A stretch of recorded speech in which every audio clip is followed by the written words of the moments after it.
ইটভাটার বিরুদ্ধে অভিযানটা চলমান রয়েছে এবং আমরা পূর্বেও ডিসি মহোদয়ের সাথে এবং সেখান থেকে এক্সিকিউটিভ ম্যাজিস্ট্রেট সহ আমরা অনেক অভিযান পরিচালনা করেছি।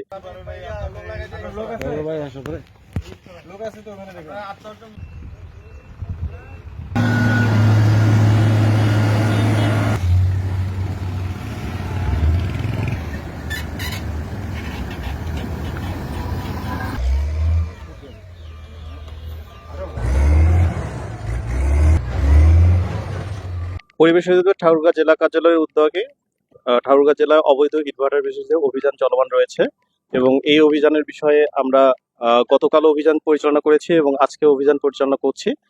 গতকাল 5টি ইটভাটায় অবৈধ ইটভাটা অভিযান পরিচালনা করা হয়েছে এবং আজকে 2টি ইটভাটায় অবৈধ ইটভাটায় অভিযান পরিচালনা করেছি এবং এখানে নির্বাহী ম্যাজিস্ট্রেট হিসেবে দায়িত্ব পালন করেছেন পরিবেশ অধিদপ্তর সদর দপ্তরের মনিটরিং অ্যান্ড এনফোর্সমেন্ট শাখার উইংয়ের নির্বাহী ম্যাজিস্ট্রেট এবং আমরা আজকে 2টি ইটভাটায় অভিযান পরিচালনা করেছি এবং 2টি ইটভাটা চিমনি সহ ভেঙে দিয়েছি।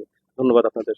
মোটামুটি 90টি টাকার ইট প্রস্তুত এবং ভাটা স্থাপন আইন 2013 অনুযায়ী আমরা এবং সংশোধিত 2019 অনুযায়ী এই ইটভাটাগুলোর যেই বৈধতা থাকা দরকার এই আইন অনুযায়ী সেই বৈধতাগুলো নেই এবং স্কুল দেখা যাচ্ছে নিকটবর্তী রয়েছে এবং একই সাথে তাদের বৈধ ছাড়পত্র তারা আবেদন করে নাই এবং তাদের বৈধ ছাড়পত্রও নাই এবং আইনগতভাবে তারা বৈধতা পাবে না এবং এই সকল বিষয়ে ল্যাকিংস রয়েছে এবং বর্তমানে আপনারা জানেন ইটভাটার ছাড়পত্র দেওয়ার প্রক্রিয়াটা সম্পূর্ণ বন্ধ করেছে উপদেষ্টা মহোদয়। ইটভাটার বিরুদ্ধে অভিযানটা চলমান রয়েছে এবং আমরা পূর্বেও ডিসি মহোদয়ের সাথে এবং সেখান থেকে এক্সিকিউটিভ ম্যাজিস্ট্রেট সহ আমরা অনেক অভিযান পরিচালনা করেছি এবং এই অভিযানটা অব্যাহত থাকবে এবং চলমান থাকবে জনস্বার্থে।